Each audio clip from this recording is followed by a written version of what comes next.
Welcome back to Family Shadows, where we tell stories of family, sacrifice, and quiet justice. These are tales not of strangers, but of people who might live right down the road from you. If you haven't already, I invite you to subscribe, so you'll never miss a story about the fathers, mothers, and children who remind us that love, though often tested, endures. Tonight's story is called At 3 a.m., my daughter collapsed at my door, her husband's violence over his mistress. Richard Collins had lived 62 years, and most of them had been spent listening to the language of wood. He was a carpenter by trade, though he had never called himself that. Just a man who works with his hands, he would shrug. But the truth was, the lines of houses in their small Michigan town bore his mark. The curved banisters, the smooth porches, the tables that had lasted long enough to see children grow. When his wife Mary was alive, she would tease him about the way he listened to wood. "Other men hear the clock tick, Richie," she'd say with a smile. "You hear the groan of beams and the creak of floorboards." And it was true. His ears were always tuned to those subtle sounds, the noises of home, the whispers that told him whether a structure was solid or faltering. But after Mary's passing 5 years earlier, those sounds became his company in the silence. The tick of the clock, the sigh of the furnace, the pop of wood in the fireplace. These had replaced her laughter in their cedar cabin on the edge of town. Nights stretched longer than they once did, and though Richard still rose before dawn most mornings, he found himself drifting in his armchair rather than a shared bed, quilt pulled up to his chin, memories drifting just out of reach. That particular night in October had been quiet. Too quiet, perhaps. The kind of quiet that leaves a man more aware of his aloneness. Outside, the wind rattled through half-bare branches, scattering the last of the golden leaves across his porch. Richard had dozed off with a book in his lap, an old leather-bound Bible that had belonged to his father, still smelling faintly of pipe tobacco. It was near 3 a.m. when it came, the knock. At first, Richard thought it was a dream. His head jerked up, his heart stuttered in his chest. The sound was sharp, urgent. Not the hesitant tap of a neighbor who needed sugar or a flashlight. Not the polite rap of a late-night visitor. This was frantic, desperate. 3 pounds in quick succession, followed by another 2 harder, as though someone's very survival depended on it. He sat frozen for a second, listening. The old clock on the mantel ticked on, indifferent. The wind moaned through the trees, but then it came again, the pounding, echoing through the wood of the front door. Richard pushed himself up, joints aching as they always did, and shuffled toward the entryway. His breath had gone shallow, and a heaviness pressed against his chest. Something inside him, something older than reason, whispered that life was about to change in the space of a heartbeat. He reached for the knob, the metal cold beneath his palm. The porch light spilled a faint circle across the steps outside, and when he opened the door, the world broke. Anna, his daughter, his only child, 30 years old, once so full of fire and laughter, now slumped against the frame of his doorway like a discarded rag doll. Her hair, once brushed smooth by her mother's hand, was tangled and damp with sweat. Her face glistened with tears, cheeks streaked with mascara. The sleeves of her blouse were torn, and across the pale skin of her arm bloomed bruises the color of storm clouds. She looked up at him with eyes wide and glassy, lips trembling as if to form words that would not come. And then, before he could even call her name, her knees buckled. Richard caught her, just barely, as she collapsed forward into his arms. The blanket slipped from her shoulder as Anna stirred, her lips parting like someone waking from a long nightmare. For a moment she looked around the room with wide, frightened eyes as if she wasn't sure where she was. Then her gaze fell on him, her father, kneeling at her side, and something inside her broke. She pressed her hands to her face, a sob tearing loose before she could hold it back. The sound was raw, animal-like, and it sliced through Richard's chest in a way no hammer or chisel ever had. He reached for her hands, gently pulling them away so he could see her face, bruised and streaked with tears. "Anna," he said softly, "it's Dad, you're safe here. No one will hurt you now." But she only shook her head, shoulders trembling beneath the quilt. "No, no, Dad, you don't understand. Her words fractured into sobs. Richard didn't push. He had built houses, carved beams, and repaired furniture his whole life. He knew the patience it took to coax something broken back into shape. He only waited, his thumb brushing her knuckles in small, steady circles, the way Mary once did when Anna was a child afraid of thunderstorms. Finally, Anna drew a ragged breath. "It's Mark," she whispered. Richard's chest tightened. He had suspected, of course. There was no other reason she would come at this hour in this condition. But hearing his son-in-law's name fall from her lips still hit him like a hammer against glass. "He hit me, Dad." Her voice cracked on the word, and her eyes filled again. "He hit me because I found out about her." The room seemed to tilt. For years Richard had tried to give Mark Reynolds the benefit of the doubt. A man from the city, ambitious, a little slick for Richard's taste, but he had a steady job and said the right words at the wedding. Richard had smiled for Anna's sake, telling himself she loved him, and that was enough. Now, staring at the bruise blooming purple along her jaw, Richard felt something colder than anger rise in him. "He has a mistress," Anna choked out, each word tasting bitter. "I saw the messages, I confronted him, and he snapped." She pressed a hand to her side as though recalling the blow. "He said it was my fault, that I pushed him, that if I had been a better wife he wouldn't need her." Her voice broke again, dissolving into sobs that shook her whole body. Richard's hand tightened around hers, but he forced his voice to remain steady. "How long, Anna? How long has this been happening?" Her eyes flicked away, shame flooding her face. That silence was an answer heavier than words. "Anna," he said again, more firmly, his voice edged with the authority of a father who had watched her take her first steps, who had taught her to ride a bike, who had stood in the hospital room when she was born. "Look at me. How long?" She finally met his gaze. Her lips trembled. "Months," she whispered. "The bruises, the excuses about tripping or bumping into things, I thought I could handle it. I thought I could fix him. I didn't want to burden you. I didn't want you to hate him." Richard closed his eyes. The fire in the hearth crackled, throwing shadows across the room. Burden him. She had carried this weight alone while he sat in this house, listening to the creak of old wood, believing his daughter's life was safe. He leaned forward, pressing his forehead gently to hers, the way Mary used to do with them both. "Anna," he murmured, voice low but firm, "there is nothing you could ever do that would make me hate you or forgive him." She broke then, the dam inside her giving way completely. Her sobs filled the room, muffled against his chest as he held her, rocking her the way he hadn't since she was a little girl with scraped knees. And though his arms encircled her, his mind was already sharpening, the carpenter's instincts at work, measuring the damage, mapping the repair, planning the steps, because this was no accident, no mistake.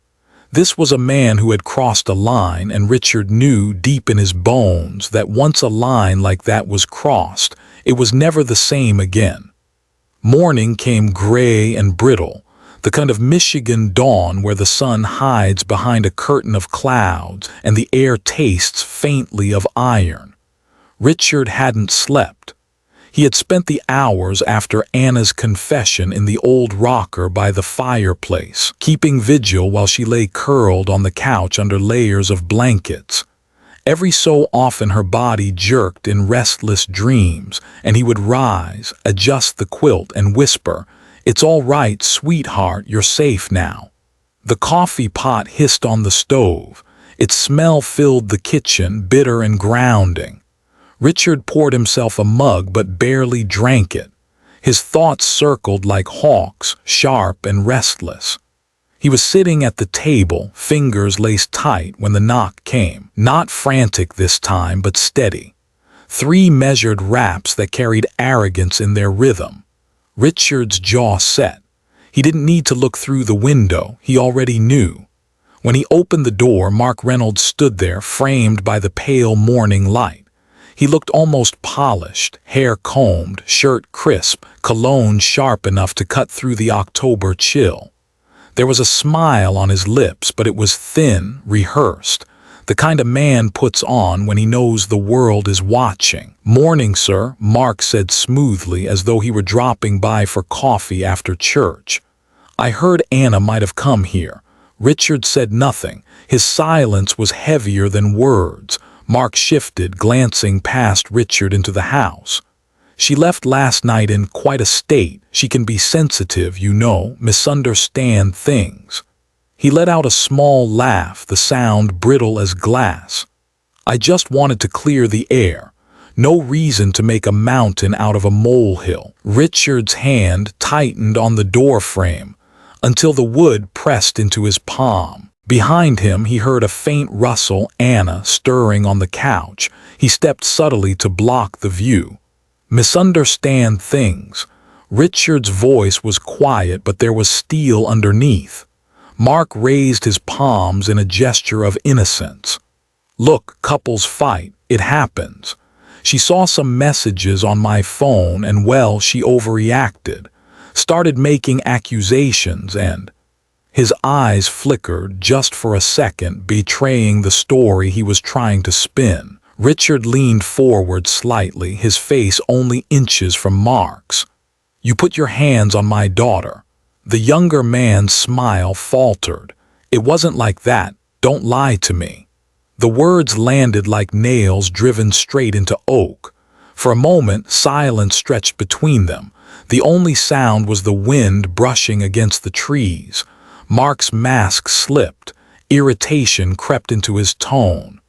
"With all due respect, sir, this is between me and Anna. Marriage is complicated. You wouldn't understand." Richard's eyes narrowed.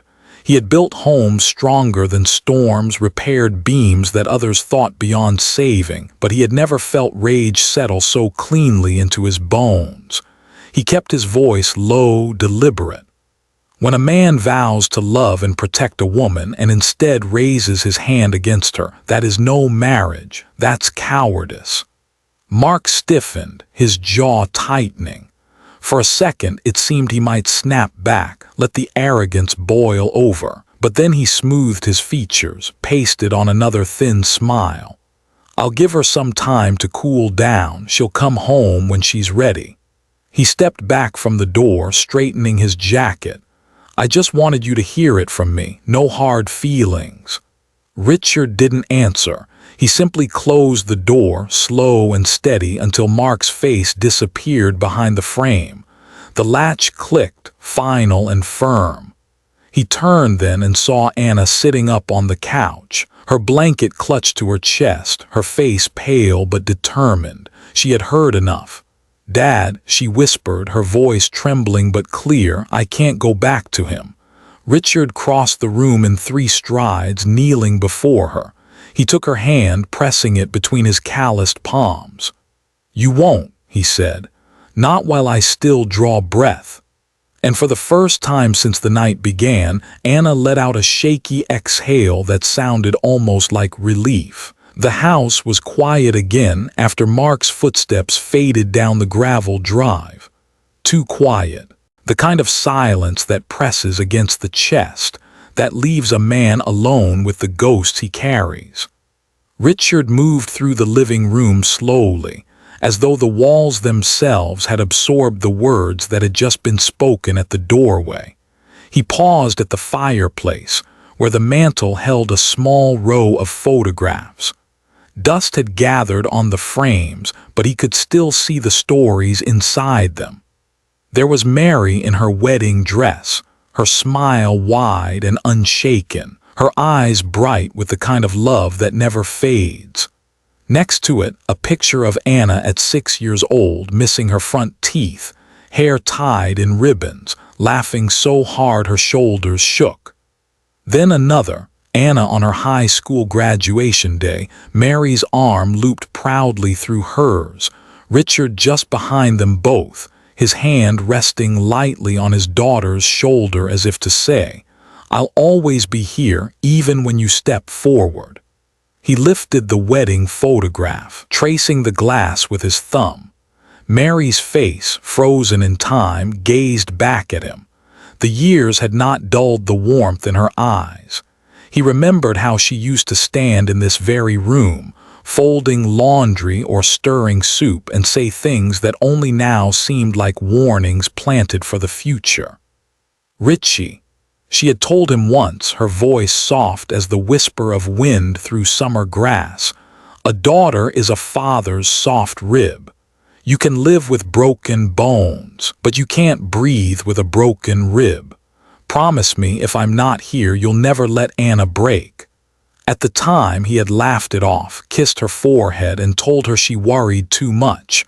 But now, holding the frame, he felt her words press into him like scripture.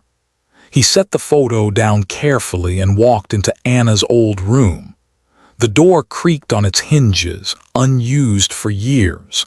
The air smelled faintly of cedar and lavender, the scent Mary had loved. Posters still clung to the walls. Faded pictures of bands Anna once adored, sketches she had taped up during college summers home. On the dresser sat a jewelry box with a cracked mirror, and inside it a tangle of necklaces Mary had given her. Richard sat on the edge of the bed, the mattress sinking under his weight. His hands folded, knuckles whitening. He could almost see Mary there, perched at the vanity, brushing Anna's hair while their daughter chattered about school, about friends, about dreams. Mary would catch his eye in the mirror, smiling that secret smile that said, "She's ours, Richie. We built this life, this child together." He lowered his head. The ache of loss was familiar, but tonight it mingled with something sharper, a vow. "Mary," he murmured into the stillness, his voice thick, "I won't let her carry this pain alone, not while I'm here. You asked me to protect her, and I swear to you, I will." His throat closed around the words, but he pressed on, speaking as though she were standing beside him, listening. "I may be old and I may be tired, but I've still got fight left in me. And if that man thinks he can break our Anna, he'll learn he never married a girl without a father. He married into this family, and we protect our own." The window rattled as the October wind swept through the trees outside. For a moment, Richard felt as though it were an answer, Mary's voice carried in the rustling leaves, in the sigh of the old house they had built together. He rose, steadier now, his grief settling into resolve. Walking back toward the living room, he saw Anna asleep again on the couch, her face soft in the firelight, though still marked by shadows of pain. Richard pulled the quilt higher over her shoulders, then sat back in the rocking chair nearby. He didn't close his eyes, not this time. Instead, he kept watch, the way he once had when she was an infant in a crib, fragile and small, Mary asleep in the next room. But now Mary was gone, and Richard understood. The vigil was his alone, and he would keep it for as long as Anna needed. In small towns, news travels faster than the wind. By the next afternoon, whispers had begun circling through Maplewood like dry leaves skittering across sidewalks. The Collins porch light had burned late into the night, and neighbors noticed. They always noticed. At the corner diner, where retirees gathered over eggs and bacon. Someone leaned across a booth and murmured, "I heard Anna went back to her father's last night. Middle of the night, too." Another voice chimed in, hushed but urgent. "They say Mark's been seeing someone else. A girl from the city, younger." By lunchtime, the gossip had threaded its way through the aisles of the grocery store, carried in the baskets of women picking out apples and flour. Poor Anna, one sighed, shaking her head. Mary would have never stood for it. Another clucked her tongue. "And Mark, I always thought he was too slick for his own good." Richard heard none of it firsthand, but he felt it. When he walked into town that morning for hardware supplies, the glances lingered a moment too long. Some were sympathetic, some curious, others tinged with the kind of judgment that small towns never quite shed. He ignored them all, keeping his cap low, his steps steady. At home, Anna remained quiet. She moved through the rooms like a ghost, speaking little, sipping the tea Richard pressed into her hands. The bruises had darkened overnight, purple blooming into blue. Each time he caught sight of them, his chest tightened like a vice. Mark, meanwhile, seemed untouched by shame. Richard saw him 2 days later outside the pharmacy, leaning against his car with a woman who was not Anna. She was younger, hair glossy, laughter ringing too loudly for the gray morning. Mark rested a hand on her shoulder as if daring the world to notice. Richard did notice. He didn't confront them, not yet. He only stood across the street, his hands shoved deep into his jacket pockets, eyes narrowed. He memorized the sight, the way Mark's body angled possessively toward the woman, the careless grin on his face. A picture etched itself into Richard's mind, sharper than any photograph. That evening, Richard opened the old cedar chest in his study. Inside were ledgers, receipts, and papers Mary had kept in neat folders. Years of bank statements, property deeds, insurance records, all the scaffolding of a life built carefully, piece by piece. Richard spread them across the desk, the lamp casting yellow light on the stacks. His fingers, though stiff with age, moved with precision. He checked signatures, noted dates, and made careful marks in a small leather notebook. If Mark believed his arrogance would go unanswered, he was mistaken. Richard had spent his life building structures that lasted, beams that didn't collapse under pressure. He knew how to plan, how to prepare. And now, quietly, he began to build a case, not of wood and nails, but of truth and proof. The storm was gathering. Outside, the October wind howled against the shutters, rattling them in their frames. Inside, Richard sat steady at his desk, his pencil scratching across paper, his jaw set in silent resolve. Anna peeked in once, her voice soft. "Dad, what are you doing?" Richard looked up, meeting her tired eyes. He hesitated, then gave her the gentlest smile he could manage. "Just making sure we've got everything we need." She didn't press further. She only nodded and leaned against the doorway, watching him for a long moment before retreating back down the hall. When the door clicked shut behind her, Richard bent again over the papers. The carpenter's hands that once shaped wood now shaped something else entirely. The quiet justice that was coming, whether Mark Reynolds was ready or not. The invitation was simple, almost ordinary. Richard called Mark that morning and told him in a voice steady and even that he wanted them to sit down together for supper. For Anna's sake, he added, letting the words hang. Mark agreed too quickly. Richard could hear the smugness even through the crackle of the phone line. To Mark, this supper was an opportunity to smooth things over, to charm, to convince Anna to return. He didn't know that Richard had been waiting for this moment, stacking each piece of truth like a carpenter laying planks for a floor. By the time evening fell, the table was set. Richard laid out plates, poured water into glasses, and lit the small lamp above the dining room.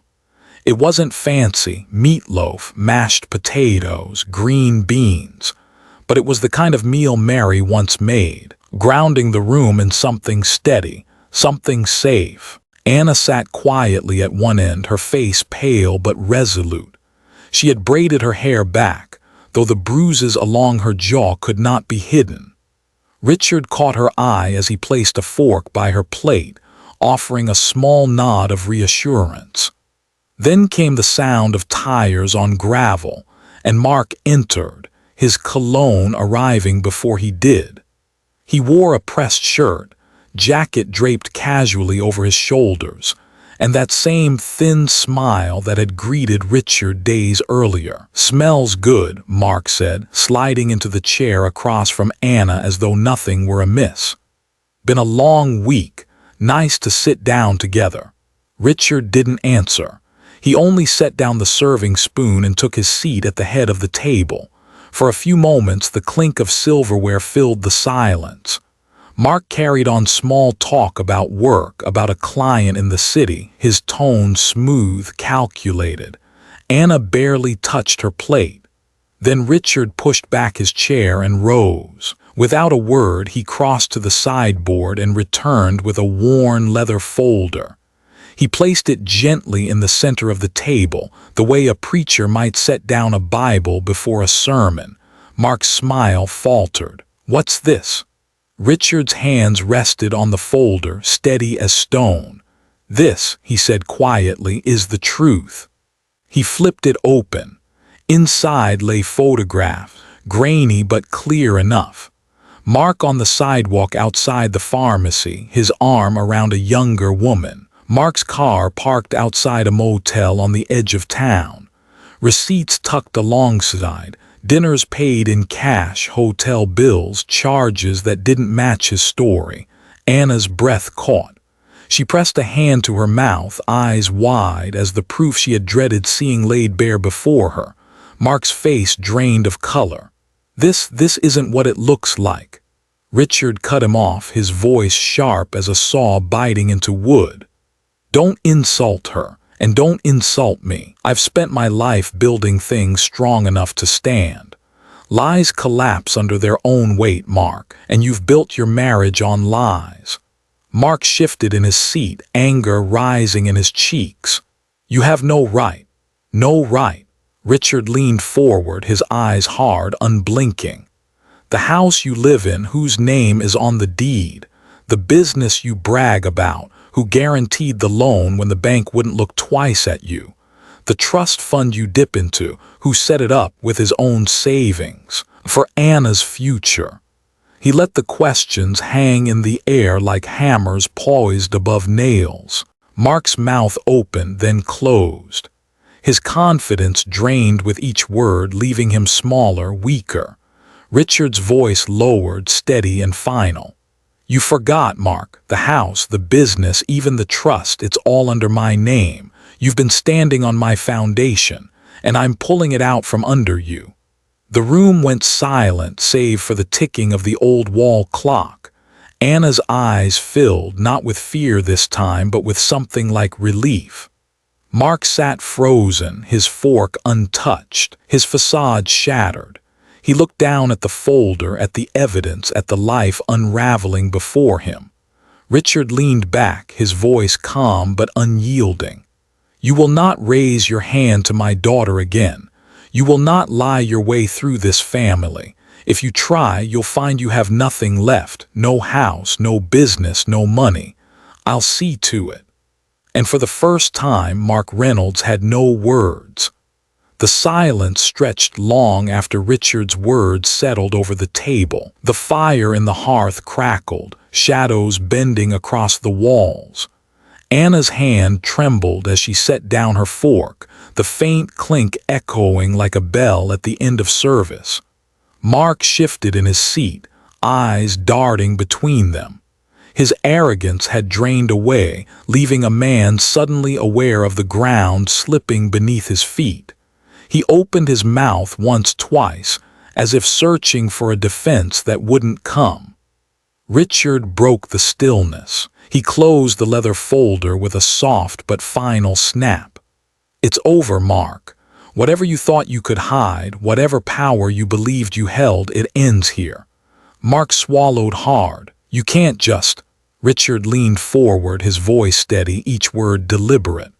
I can and I will. I've already spoken to the bank. The accounts you used, the trust fund you dipped into, they are locked. The deed to the house, in my name. And as of this afternoon, I've filed the papers. You have no claim to any of it. Anna gasped softly, eyes wide as she looked at her father. She hadn't known. Richard had kept it quiet the way he always handled things, working in the background, building walls strong enough to withstand storms. Mark's face twisted, part anger, part disbelief. You'd ruin me. Richard's gaze did not waver. No, you ruined yourself. I'm only making sure my daughter doesn't fall with you. Anna's hand reached across the table, brushing her father's knuckles. For the first time in weeks, her shoulders lifted, as though a weight had slid from her back. Mark pushed back from the table, his chair scraping loud against the floor. His voice rose, desperate. She's my wife. Richard stood as well, taller than his years should have allowed, his presence filling the room. No, she's my daughter, and she will never again be your victim. The words cut sharper than any blade. Mark froze, chest heaving, but found no reply. He glanced toward the door, toward the life unraveling beyond it. His lips pressed tight, and with a muttered curse, he snatched his jacket from the chair and stormed out. The slam of the front door rattled the old house. For a long moment, only the fire spoke, spitting softly in the grate. Richard sank back into his chair, his body heavy with the years, but his eyes still lit with a quiet fire. Anna whispered, barely audible, "Dad, what did you do?" Richard looked at her, and in his lined face she saw both exhaustion and fierce love. "I did what your mother would have wanted. I protected you." Her breath hitched, and tears welled, not from pain this time, but from release. She rose, moving to his side, and folded into his arms. For the first time since that knock at 3 a.m., she let herself believe that maybe, just maybe, she was safe. Richard held her close, the weight of his promise sinking deep. He didn't need to shout, didn't need to rage. His justice was quiet, steady, built like the homes he had crafted all his life, strong enough to stand, even when storms battered the walls. The night finally broke into morning. A pale line of light stretched across the horizon, spilling gold over the tops of the maples that ringed the Collins home. The air smelled of damp earth and wood smoke, and the world seemed quieter than usual, as if it too understood what had just passed.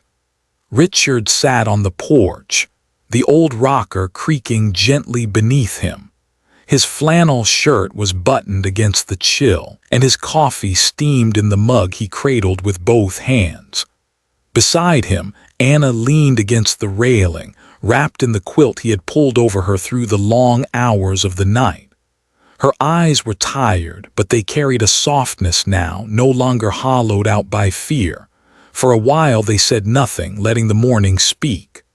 The birds began their chorus, tentative at first, then stronger, bolder, as the sun lifted higher.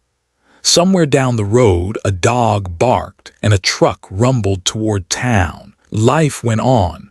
Finally, Anna's voice broke the silence. "I don't know what would have happened if I hadn't come here, Dad." Richard turned his head, studying her face. The bruises were still there, reminders of cruelty that would take time to fade. But beneath them he saw the same girl who had once run across this yard barefoot, laughing, calling for him to push her higher on the swing. "You came home," he said quietly. "That's what matters." She looked at him, her eyes glistening. "I thought you'd be disappointed, that you'd see me as weak." He set the mug aside and reached for her hand, wrapping it in both of his. His voice was steady, tender. "You are my daughter. Nothing you could ever do, nothing anyone could ever do to you could make me see you as anything less than strong. The weak one was the man who raised his hand against you. A tear slid down her cheek, but this time she let it fall without shame. Richard squeezed her hand. His gaze drifted to the trees, their branches swaying in the early breeze. Justice doesn't always shout, Anna. Sometimes it waits.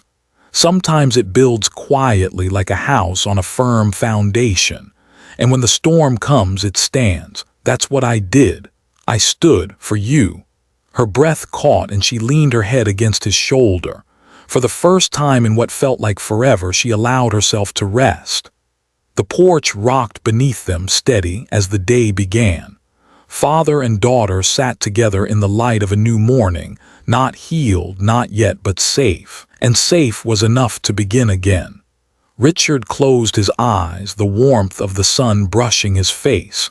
In his heart, he whispered to Mary, I kept my promise. She's safe. And in the quiet of the dawn, he knew he would keep that oath as long as breath remained in his body. Thank you for spending your time with Family Shadows today.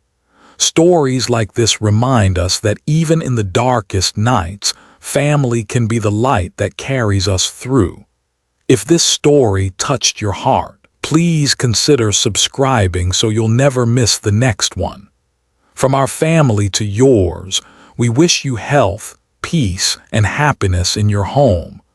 Until next time, may quiet justice always find its way into your life.